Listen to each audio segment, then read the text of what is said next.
Escuchas W Conquista. W Conquista. Buenas noches, ¿cómo están? Bienvenidos a la reunión.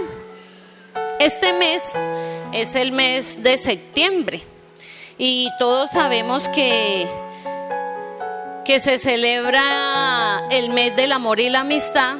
Y aunque sabemos que todas estas festividades no dejan de ser algo comercial,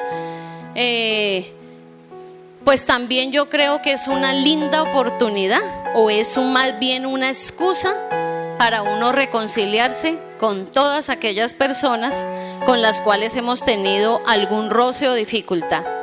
Cuando uno piensa en la reconciliación, uno podría pensar: si es un material de la cruzada, yo ya tengo el libro y ya me lo leí. Pero resulta que eso en la vida real o en la obra práctica es muy difícil, porque todos los días y constantemente usted y yo estamos teniendo enfrentamientos, roces, dificultades, enojos, rabias, problemas, donde nosotros argumentamos, nos justificamos, nos llenamos de motivos, de razones. Hay veces nos enojamos sin motivo, sin causa, otras veces decimos es una causa obvia, yo soy la perjudicada o el perjudicado. Y resulta que por más que nosotros queramos o no, yo pienso que este tema de la reconciliación debiera de ser un tema que nosotros debiéramos de repasar constantemente, porque usted y yo no vivimos en una isla, porque usted y yo no vivimos solitos, porque nosotros vivimos aquí entre la gente y con la gente. Y aún nosotros que estamos aquí, mírese al que tiene a su derecha o a su izquierda, nos enojamos y peleamos y nos da rabia. Y entonces le decimos al otro: ¿usted por qué no me hizo este favor? Usted quedó de grabar y no grabó, usted quedó de ponerme esto y no lo hizo, y usted tal cosa. Y ya vamos diciendo feo y vamos levantando la voz. Y somos cristianos. Aquí no nos decimos hermanos en la fe, pero sabemos que somos hermanos en la fe, ¿no es cierto? Y entonces va pasando el tiempo y uno dice: ¿qué cuento de hermano? Ni primo, nada, yo no quiero nada, ¿no es cierto? Porque nos va dando mucha rabia. Pero eso pasa en el trabajo, con los compañeros de trabajo, eso pasa con la familia, eso pasa en la comunidad, y eso pasa con las personas que más amamos, que es lo más doloroso. Y digo que pasa con las personas que más amamos porque se supone que a las que más amamos es con las que debemos de vivir mejor. Pero a quien más daño le causamos es a las personas más cercanas, y las personas más cercanas son las que más amamos. Hoy quiero compartir con ustedes este tema de la reconciliación, y tengo que empezar por decirles que es importante primero hablar de la enemistad, porque uno no puede hablar de la reconciliación si primero no entiende que antes de uno reconciliarse es porque tiene un roce, una dificultad que solucionar, que tratar, que ponerse de acuerdo. Pero desde el punto de vista espiritual tenemos que entender que en un momento de nuestra existencia todos quedamos enemistados de Dios. Y la palabra de Dios, y no puse la cita de la Biblia, así que los que son ilustres aquí en la Biblia me lo buscan, del capítulo 5, versículo 10, para que adivinen. Dice: porque si siendo enemigos fuimos reconciliados con Dios por la muerte de su Hijo, mucho más estando reconciliados. Este es Romanos, yo sé que es Romano, no se preocupen que no panda el cúnico. Porque si siendo enemigos fuimos reconciliados con Dios por la muerte de su Hijo, mucho más estando reconciliados seremos salvos por su vida. Y uno dice: bueno, yo me tengo que reconciliar con aquel que he tenido una dificultad, roce o problema. Y todo este tema de la enemistad con Dios empieza desde la historia del primer hombre sobre la tierra, llamado Adán, que desobedeció a los planteamientos o designios de Dios para su vida. Y la palabra de Dios dice que así como por un hombre entró el pecado a la humanidad a través de Adán, también la solución de nuestro Padre Dios fue que por un hombre llamado Jesucristo entrara la reconciliación del hombre para con Dios. Entonces tenemos que entender que ese origen de esa enemistad con Dios, cuando fuimos todos constituidos pecadores por el pecado de Adán, haber desobedecido a Dios, en Romanos 5:10 habla que nosotros, siendo enemigos de Dios, fuimos reconciliados con Dios gracias a esa obra de crucifixión de Cristo en la cruz. Y esto hizo que nos reconciliáramos con el Padre. En 2 Corintios capítulo 5, versículo 18 dice: y todo esto proviene de Dios, quien nos reconcilió consigo mismo por Cristo, y además nos dio a usted y a mí, nos encargó el ministerio de la reconciliación. Aquí hay algo muy bonito y dice que Dios, viendo que el hombre estaba enemistado con él, envió a su Hijo Jesucristo a morir en la cruz por el pecado y la desobediencia del hombre, para volver en amistad con Dios y reconciliarlo. Y no solamente esto, no solamente nos reconcilió, sino que dijo que además a usted y a mí nos había dado el ministerio de la reconciliación. ¿Qué significa eso? Que usted y yo, de parte de Dios, tenemos una enorme responsabilidad: ir y reconciliar a muchos, a otros con Dios. ¿Cuántas de la gente que nosotros tenemos a nuestro alrededor no está reconciliada con Dios? No quiere saber de Dios, no le ora a Dios, no conoce a Dios, no sabe nada de Dios. Usted que ya está reconciliado con Dios, Dios además le está encargando el ministerio de la reconciliación. Y este punto aquí de la reconciliación es algo muy bonito. Y es que cuando uno tiene una diferencia con alguien que le ha agredido, o con alguien que uno tiene un pleito, una diferencia, pues la otra persona, o la persona que siente que ha agredido a la otra, hace algún tipo de esfuerzo, o hace algún tipo de hecho, o de acción, o de detalle, para reconciliarse con la otra persona. ¿Cuántos no mandan una serenata, dan unas flores, dicen un perdón, te amo, lo siento, te traje estos dulces, te hago el favor, mejor yo en lo que quedamos y por lo cual discutimos, entonces yo asumo la responsabilidad, no hay problema? Y resulta que todas esas obras son las que nosotros a la final nos llevan a algo. ¿A qué? A decir, ok, acepto tu excusa, acepto tu perdón, acepto lo que estás haciendo para reconciliarte conmigo. Esto para decir que más allá de uno de decir perdóname, parece como que no fuera suficiente, porque ese perdón va acompañado de obras. Y resulta que así como por Adán entró el pecado a la humanidad y quedamos enemistados con Dios, también por Jesús entró la reconciliación a la humanidad y fuimos reconciliados con nuestro Padre Dios. Pero para esto Él murió en la cruz por nuestros pecados, por nuestras desobediencias, y volvimos en amistad con Dios. Entonces en Job capítulo 22, 21 dice: vuelve ahora en amistad con Él y tendrás ¿qué? Paz, y por ello te vendrá bien. Este pasaje es uno de esos pasajes espectaculares que uno nunca olvida, sabiendo que cuando uno se vuelve amigo de Dios y empieza nuevamente esa comunión, esa intimidad, esa relación con Él, eso nos va a dar a nosotros mucha paz, y además por eso nos va a ir bien. Yo no creo que mientras uno sea cristiano a uno le tenga que ir mal, porque la bendición, la misericordia, el poder de Dios va a traer a nuestra vida bendición. Y hay gente que empieza a decir, pero no es justo. Yo he visto mucha gente que está pasando dificultades, situaciones, esto, lo otro, y la gente se enfoca en el problema, pero no ve la situación. Alguna vez conocí a una señora que cayó en una quiebra financiera espantosa.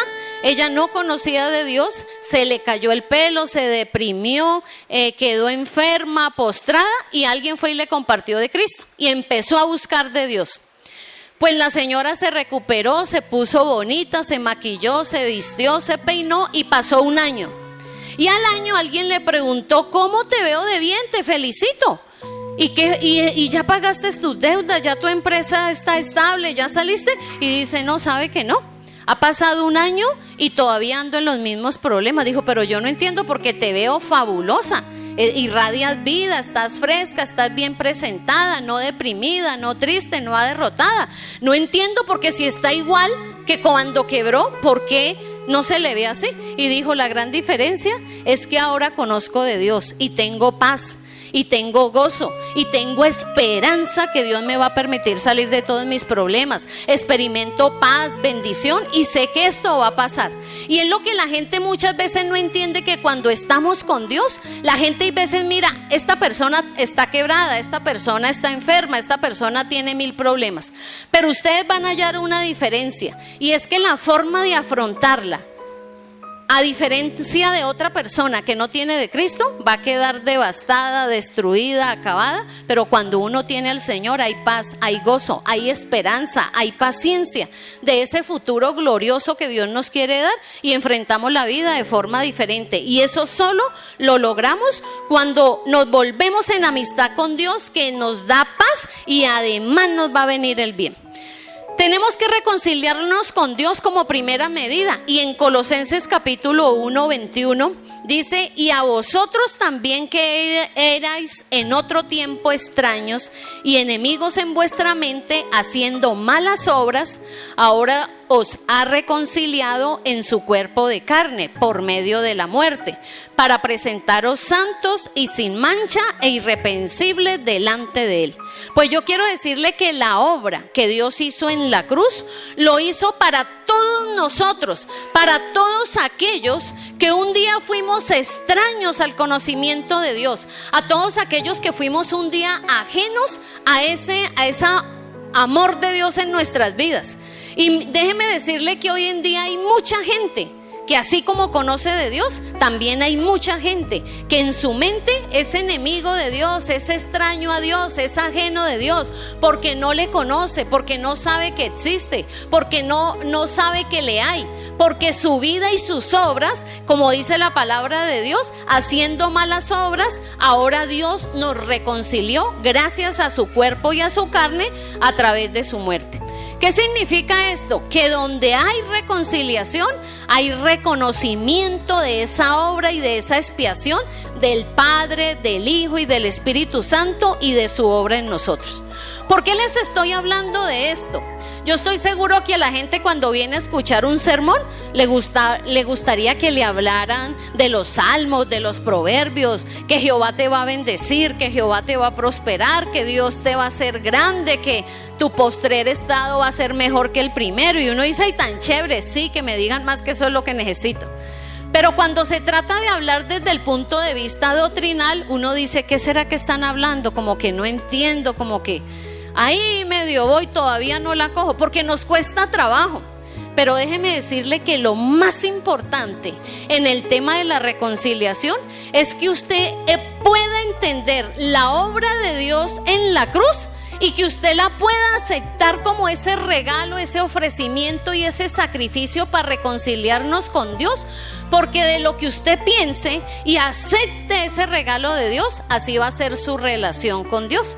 Por eso aquí todos y muchos de los que estamos sentados podemos decir: todos somos cristianos. Pero yo podría decir: no todos estamos disfrutando la reconciliación con Dios. Porque para que haya verdaderamente reconciliación, yo debo de reconocer esa obra de Cristo en la cruz en mi vida.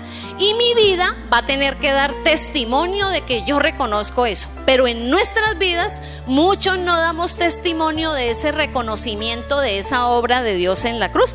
De allí que el primer paso siempre será que aceptar a Cristo como su Señor y su Salvador personalmente. Pero además es necesario reconciliarnos con nosotros mismos.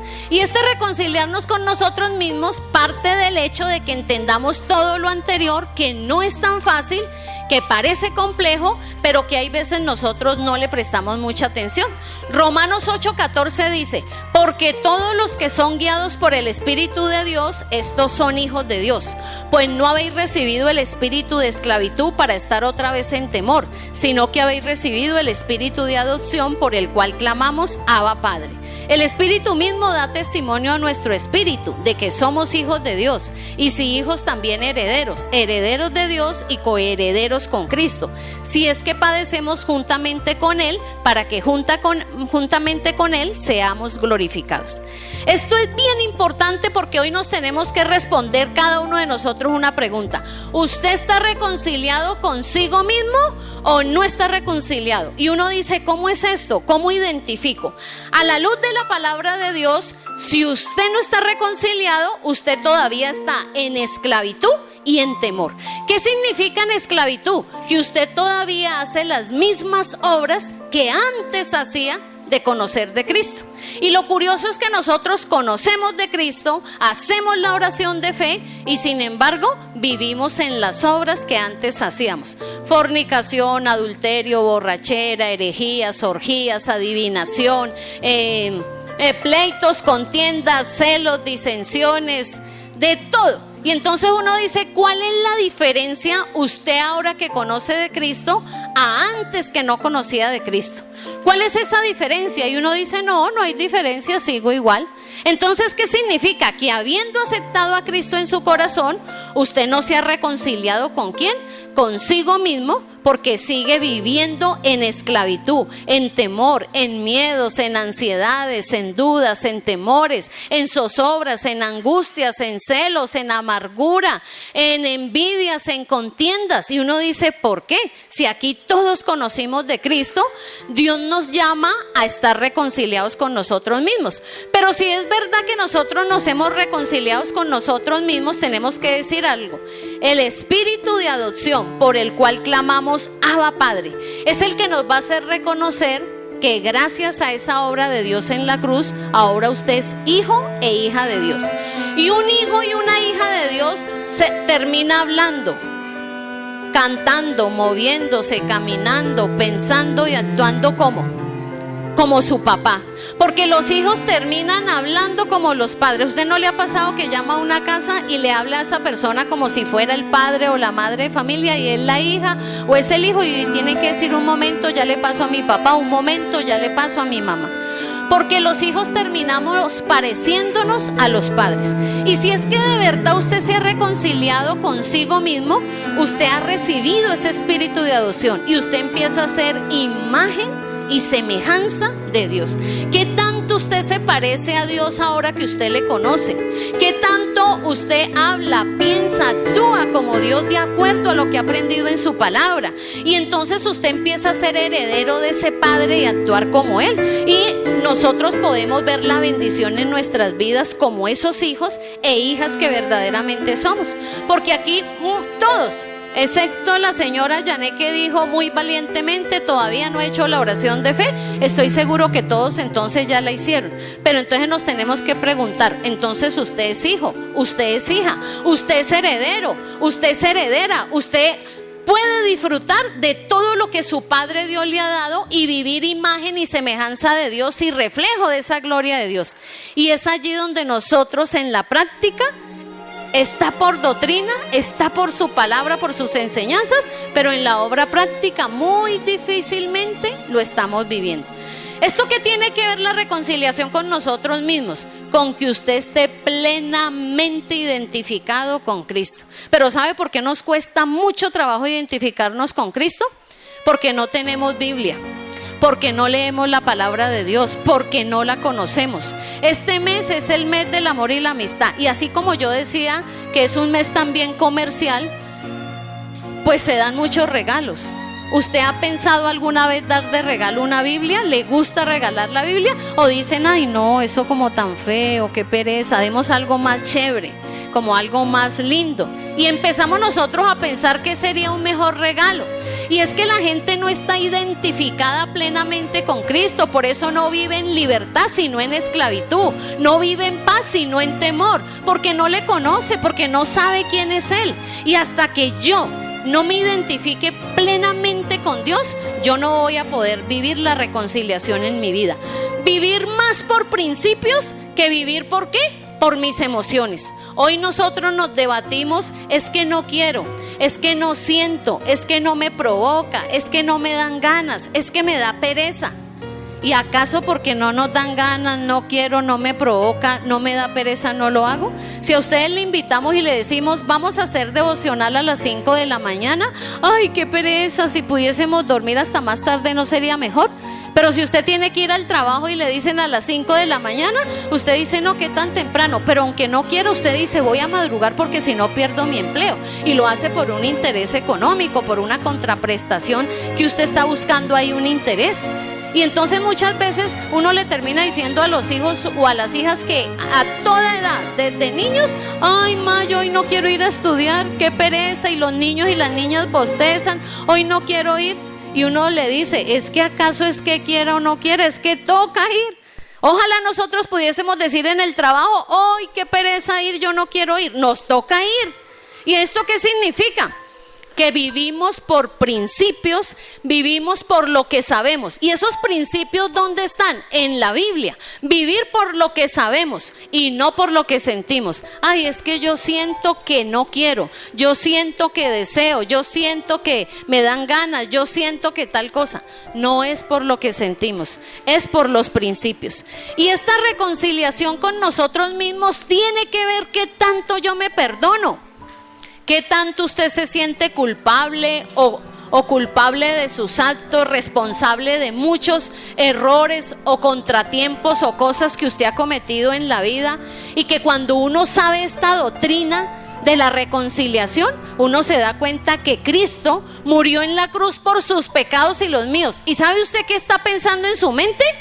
No es suficiente con que Cristo se haya crucificado en la cruz por mis pecados. Yo misma voy a pagar mis culpas. Y entonces queremos darnos de látigos, queremos caminar de rodillas, descalzos, flagelarnos, porque queremos ayudar a contribuir un poquito para pagar mis culpas.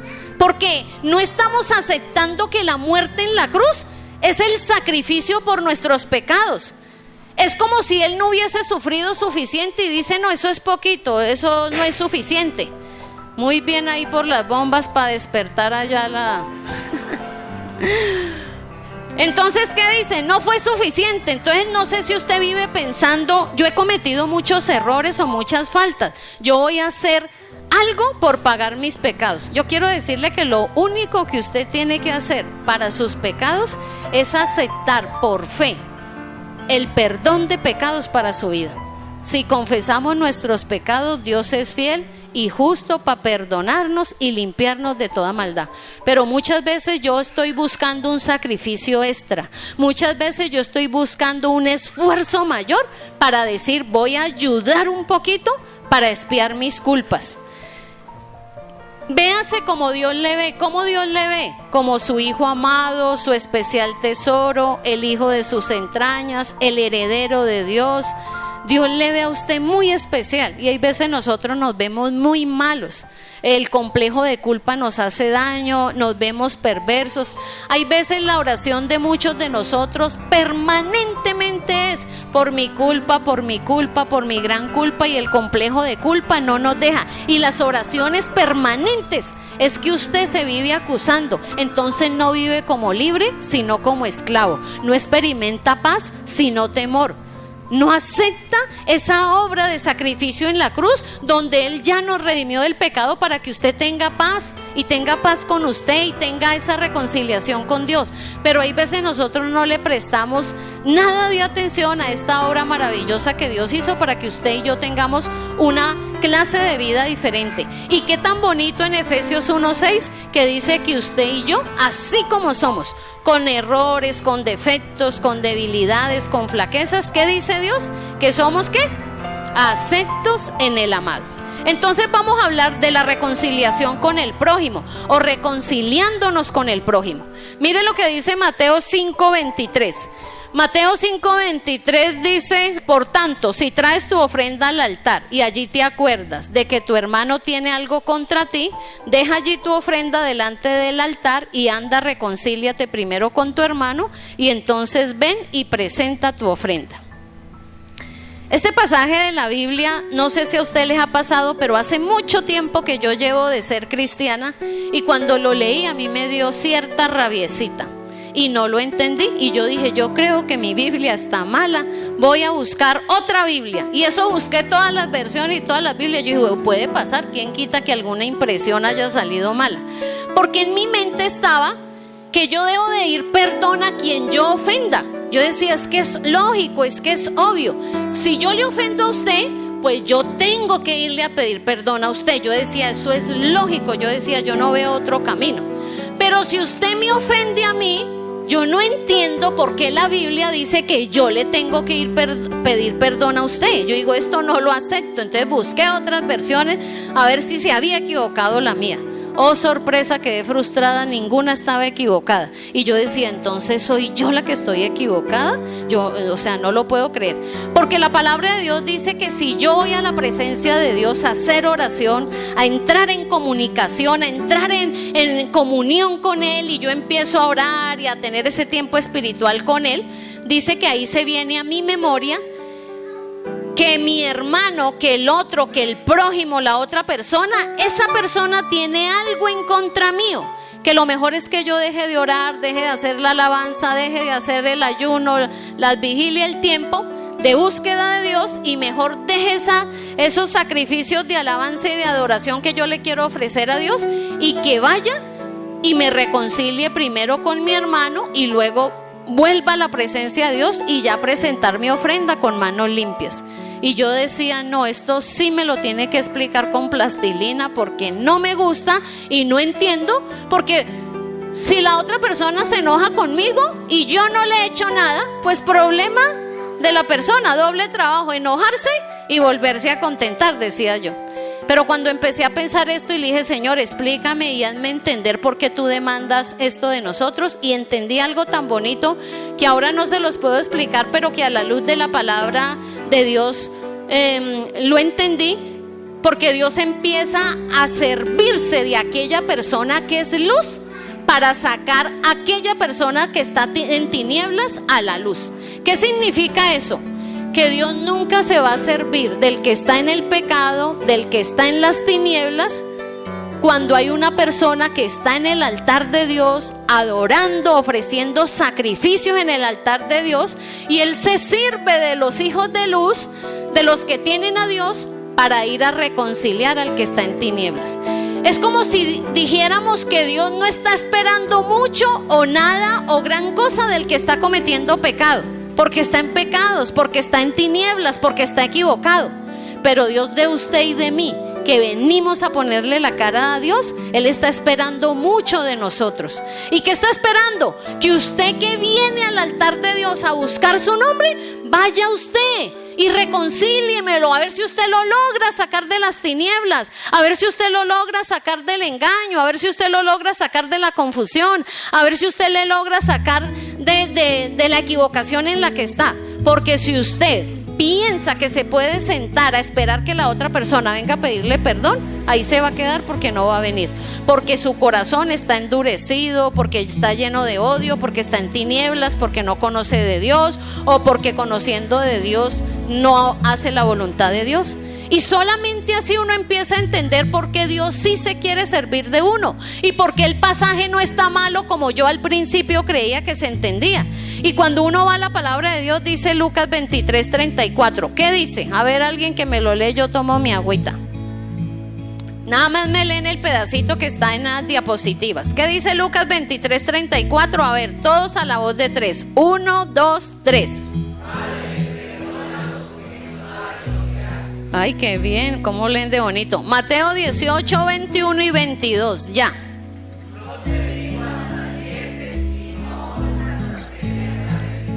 ¿Qué significa eso? Padre, ¿cuántas veces debo de perdonar a mi hermano que peque contra mí? ¿Hasta 7? No, no te digo que sean solo 7 veces. Aún 70 veces 7 has de perdonar a tu enemigo que peque contra ti. ¿Qué dice Romanos 12:20? 1, 2 y 3.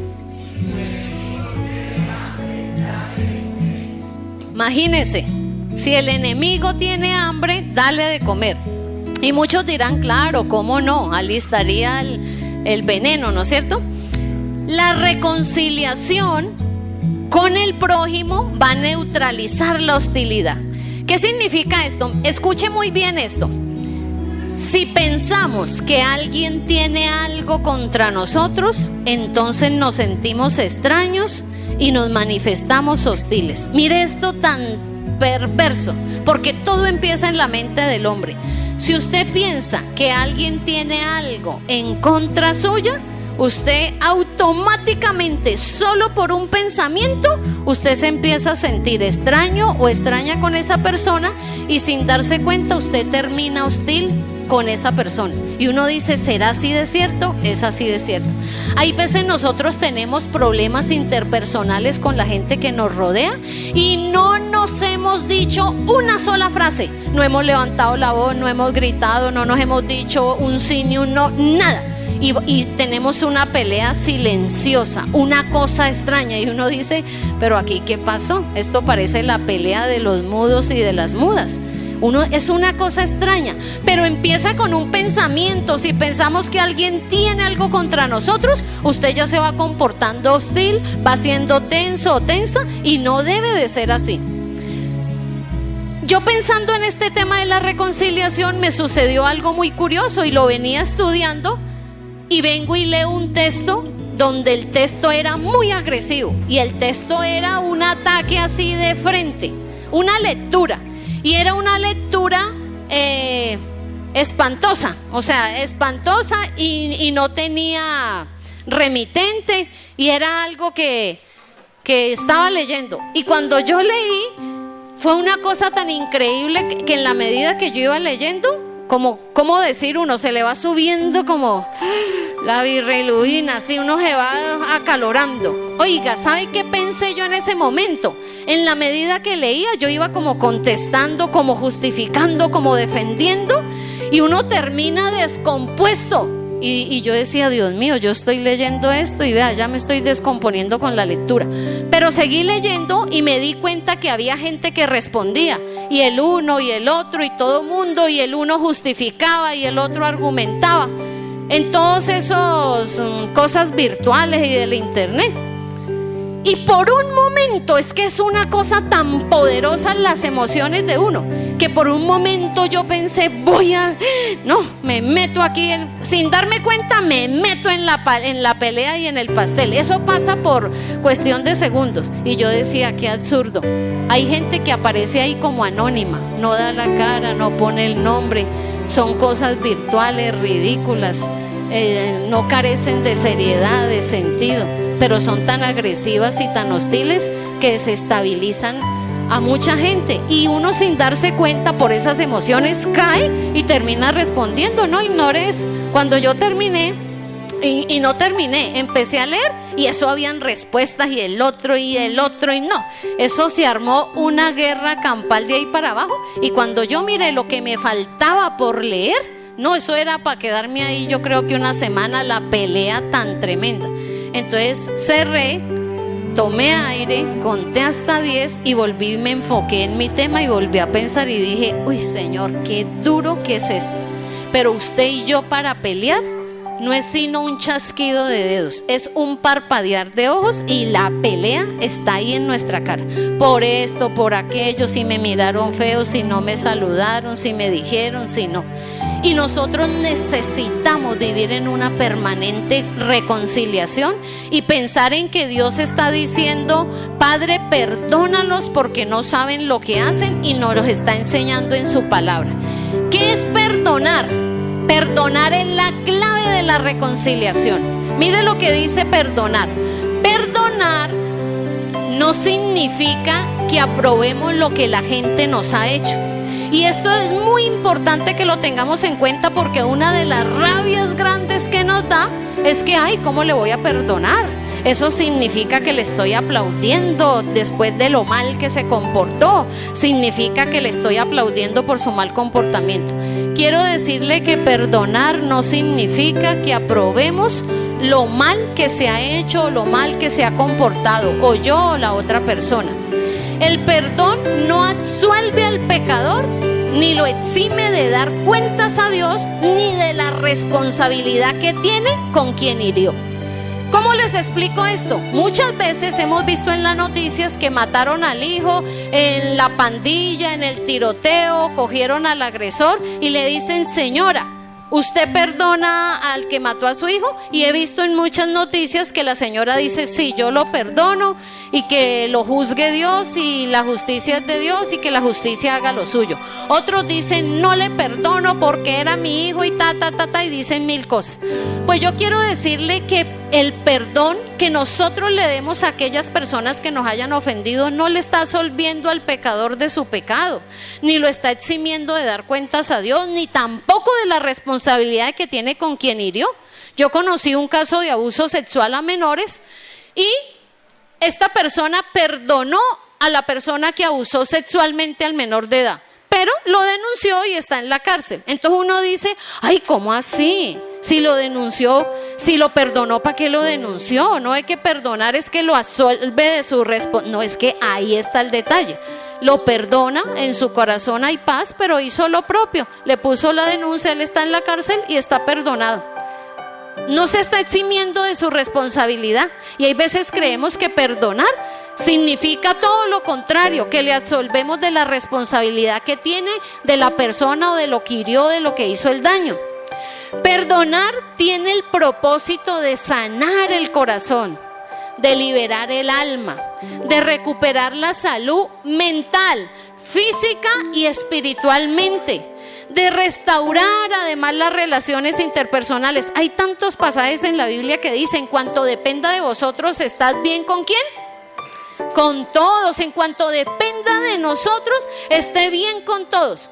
Yo le pregunto, ¿de usted depende que esté bien con todos? Respóndase esta pregunta: ¿usted está bien ahora mismo con todo lo que le rodean? Con todas aquellas personas que le rodean. Parece inconcebible para muchos por la magnitud de la ofensa. Perdonar parece inconcebible porque dice, es que la ofensa es tan grande. O sea, es una afrenta tan grande que uno dice, es imposible perdonar esa afrenta. Yo quiero decirle que Cristo murió en la cruz, azotado, vituperado, humillado, escupido, lacerado, y era la peor muerte de aquel entonces. ¿Y sabe qué dice la Biblia? Que Él no tenía pecado y que a Él no se le pudo descubrir pecado, que además le hicieron juicio y no encontraron pecado en Él. O sea, y la Biblia lo expresa, murió en una contradicción de pecadores contra sí mismo, porque murió sacrificado por algo que no era culpable. ¿Usted no le parece eso una injusticia? Y a Él, la gente que le azotó, que le escupió, que le vituperó, no le fueron a pedir perdón en la cruz. Ay, perdón por escupirlo, por latigarlo, por humillarlo. Nadie le pidió perdón, pero Él en la cruz dijo, Padre, perdónalos porque no saben lo que hacen. Él otorgó el perdón a pesar de que no le pidieron perdón a Él. Y resulta que a muchos de nosotros nos parece inconcebible por la magnitud de la falta del pecado, decir, ¿cómo voy a perdonar eso? Eso no tiene perdón de Dios. Esa ofensa es inconcebible de perdonar. Pero quiero decirle que el perdón está al alcance de todos nosotros. Y algo espectacular, el perdón depende ¿de quién? De nosotros, de nosotros. Y muchas veces nos desgastamos días, meses, años y toda una vida rogándole a Dios que yo pueda perdonar al otro, cuando depende de mí, en un acto de mi voluntad que diga, voy a obedecer a Dios y voy a perdonar. Entonces mire que esto que parece tan tremendo es una realidad al alcance de todos nosotros. Dice, pero está al alcance de todos nosotros y depende de nosotros. ¿Qué es perdonar? Es producto de experimentar ese perdón de Dios cuando nosotros podemos perdonar al ofensor gracias a la presencia de Dios en nuestras vidas. Recuerden la oración del Padre Nuestro. Padre, perdona mis ofensas, así como también yo perdono a quienes me ofenden. Cuando Dios me ha perdonado tanto, mi camino, mi único camino es cómo no yo perdono a quienes me ofenden si Dios harto que ya me ha perdonado a mí.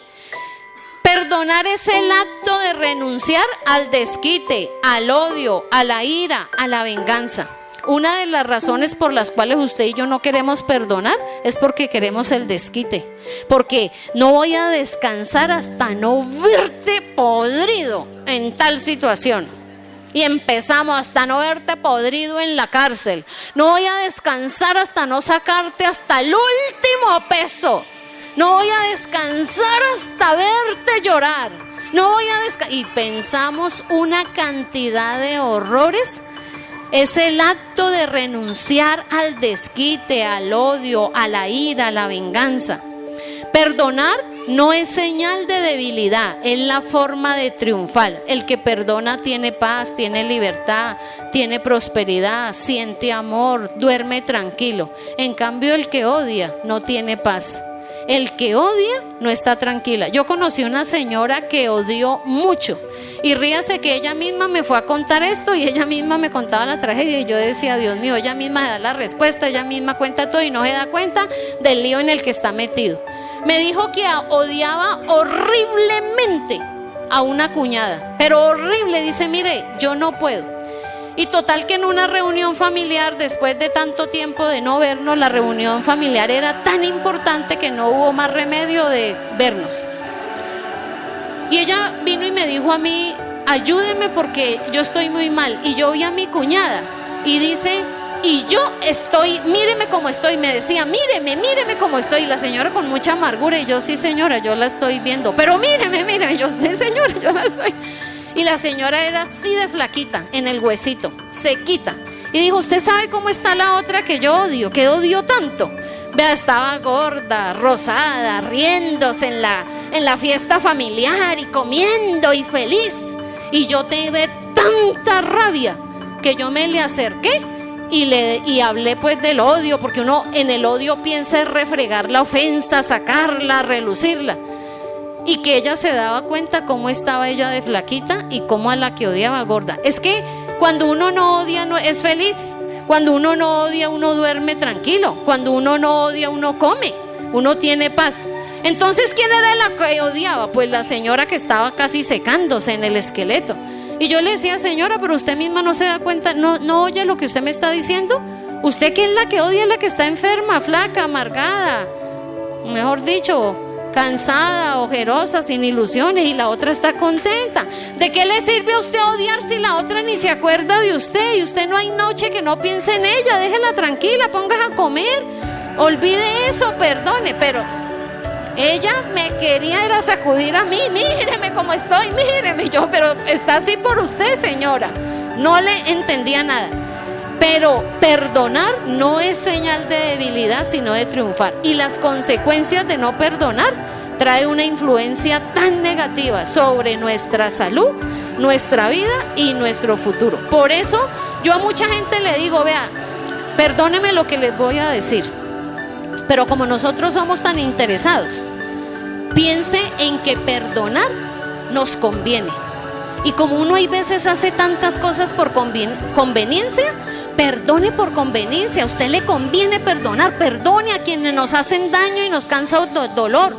Porque uno le dice perdone porque es la voluntad de Dios. A la gente no le importa que sea la voluntad de Dios, que sería la primera y única razón por cual yo tengo que perdonar. Pero a la gente no le importa. A la gente no le importa perdonar por eso. Y entonces yo digo, Dios mío, si no le quieren oír a Dios, si no le quieren hacer caso a Dios, ¿cómo les hago entender que hay que perdonar?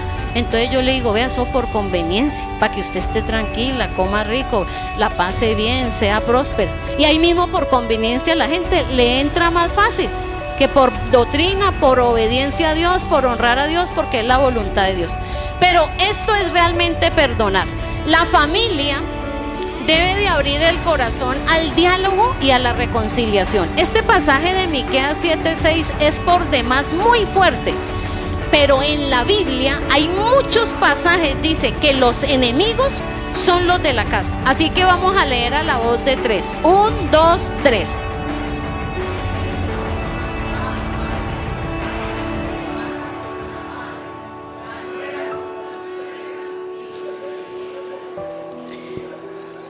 Les empezó a temblar la lengua, no sé si de angustia.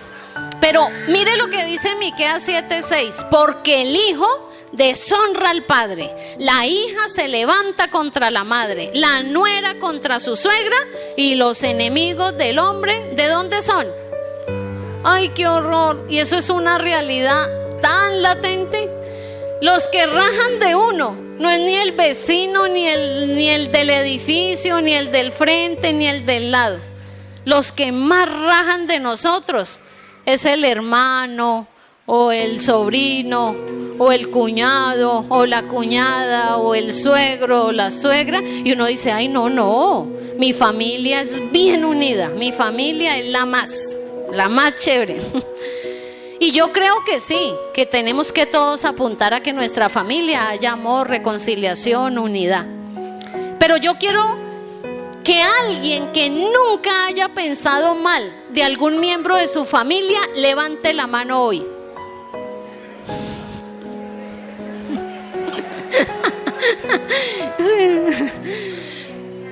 Por más que uno diga, a ver, no, yo no soy tan, no, nosotros no andamos rajando en la casa del, no, esto suena muy horrible. Vea, así no lo expresemos, lo pensamos, ay, ¿no? Entonces, aquí en la mente, y dice, y los enemigos del hombre son ¿de dónde? En la casa. Mire, esto es muy cruel, porque este no es el único pasaje que dice que los enemigos nuestros son los de la casa. Usted viera la cantidad de pasajes que habla que los enemigos de nosotros empiezan en la casa. De allí yo creo que salió la película ¿Durmiendo con quién? Pero ustedes son los únicos que duermen reconciliados. De resto, eso son puras películas. La familia, cambiemos mejor de tema. Estamos hablando de la familia. Quiero decirle que la familia es la víctima más grande cuando no vive la reconciliación. ¿Y sabe por qué no vivir la reconciliación es tan grave en la familia? Porque las consecuencias van a ser sufrimiento, enfermedad, ruptura familiar, muerte y hasta cárcel. ¿Y por qué muerte y hasta cárcel? Porque hemos visto en nuestra realidad que se han matado miembros de la familia, hermanos, hijos, padres, madres, por celos, por pleitos, por trago, por dinero, por mil cosas. Y hay miembros de la familia en la cárcel. ¿Por qué? Porque la familia no tomó la decisión de vivir la reconciliación. Y yo vuelvo al tema del mes del amor y la amistad. Esto es un pretexto, una época comercial. Pero si usted puede hacer buen uso de esta época comercial para decir, lo siento mucho, me equivoqué, perdóname, dame una oportunidad, ¿cómo puedo resarcir el daño que te he causado? Cuenta conmigo, estoy a disposición, quiero hacer algo para resarcir el daño que he causado. Hay veces uno no le gusta eso porque uno dice, ay, esas cursilerías, que te amo, que te ofendí, que esto, que el otro. Uno dice, no, yo no estoy para eso. Pero como estamos en el mes del amor y la amistad, dice, ay, siquiera, porque pues ya no me veo tan cursi, porque podemos comprar la tarjetica que diga amor y amistad. Te quiero mucho, eres especial, lo lamento si te hice sufrir, me equivoqué, tú eres una amiga especial, tú eres un amigo sin igual, la vida vale más por amigos como tú. Hay un pasaje en la Biblia que a mí me encanta y yo se lo recuerdo mucho a mis hijos. Dice, un pasaje de la Biblia dice que es mejor un amigo cerca que un hermano lejos. Y es que cuando uno sale del país y se va fuera de la casa y de su familia, la familia que uno tiene en el exterior o por allá donde uno esté solo, ¿de qué le sirve a uno la familia en Pereira si usted está fuera del país y se enfermó y tuvo una emergencia? La familia, por más que coja un avión, no está ahí al minuto, ni al instante, ni al momento. Entonces se cumple lo que dice la palabra de Dios. Es mejor un amigo cerca, vale más un amigo cerca que un hermano de su sangre si está lejos. Y ahí es cuando uno entiende que la amistad es tan importante conservarla, es tan valiosa, porque aunque no sea de nuestra sangre, puede llegar a ser como un hermano o más que un hermano. Pero hay veces uno dice, para mí lo más importante es la familia, los demás son los demás. Y hay veces esos demás pueden llegar a ser como nuestra familia. Y uno no tiene en cuenta la importancia de estas consecuencias. Por eso es importante la reconciliación, no solamente en la familia, sino con la pareja. ¿Qué dice Proverbios 5:18? A ver, un momentico. Esto lo va a leer toda la parte negra, solo lo van a leer los hombres. Y las mujeres lo rojo, ¿les parece? 1, 2, 3, los hombres.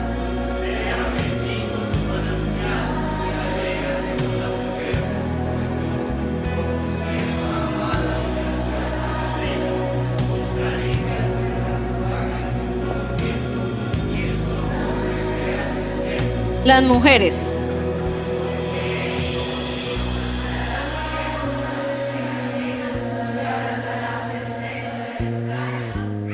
Bueno, le pueden dar el coscorrón al esposo. No, mentiras, tranquila.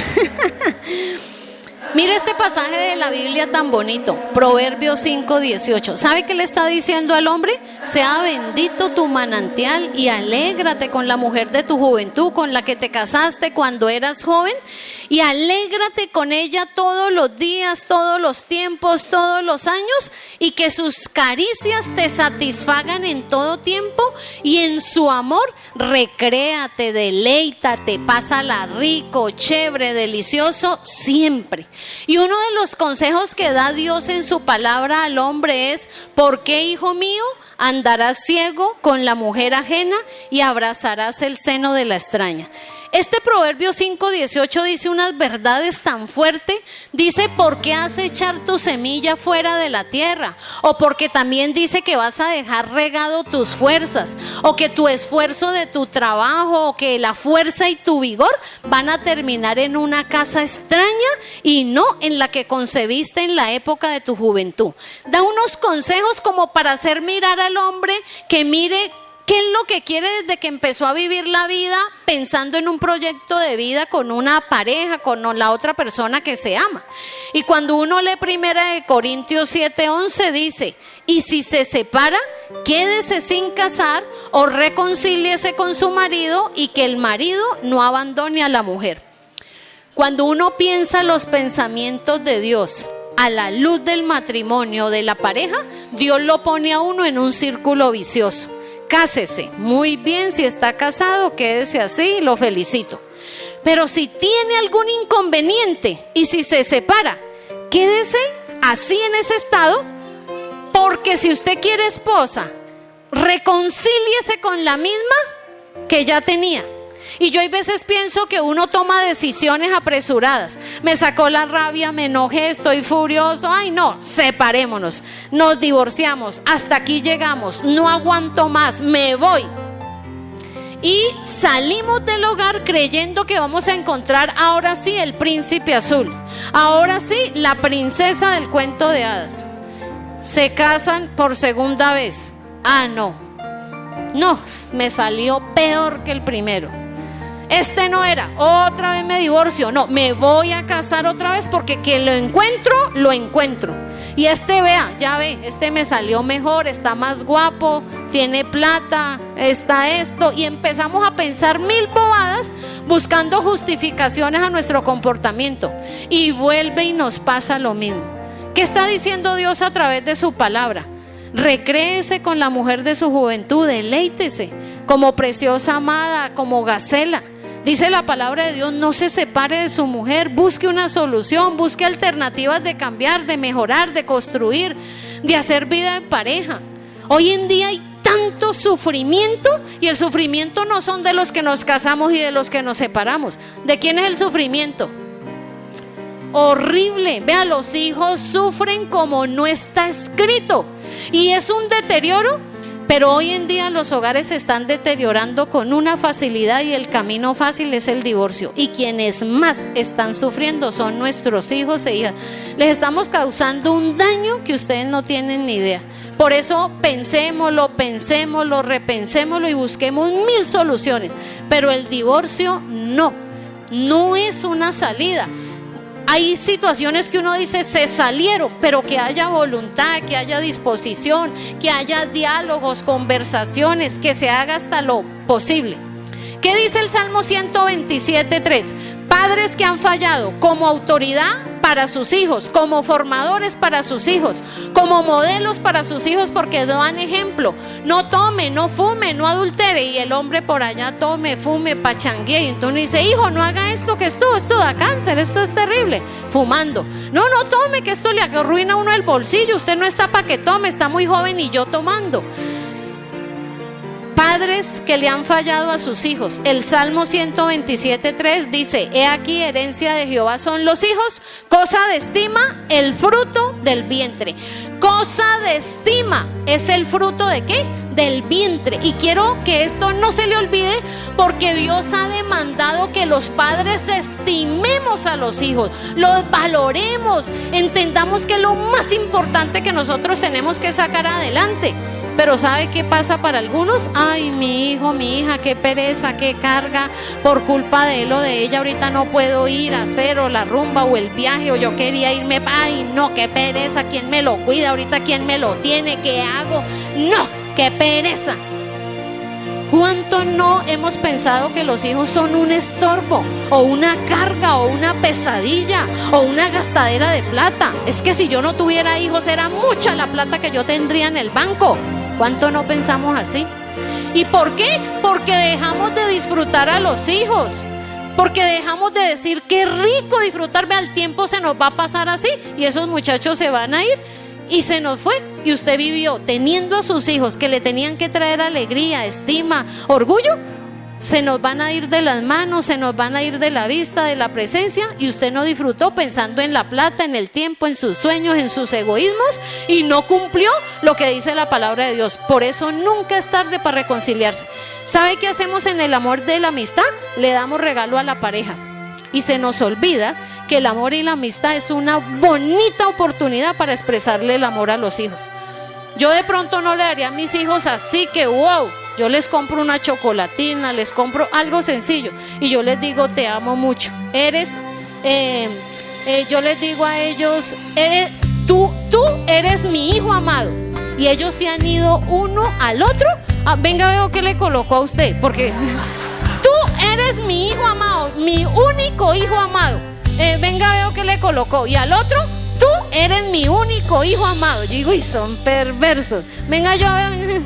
Ay, porque la gente siempre anda compitiendo como por el amor, ¿no? Tú eres. Y es el pretexto para decirle, eres mi hijo amado, tú mi único hijo amado. Pero ¿qué les doy? Una chocolatina que no costará 3,000, 5,000 pesos. Es el detalle. Pero ahí ve, la gente no. Solo en día el amor y la amistad a la pareja.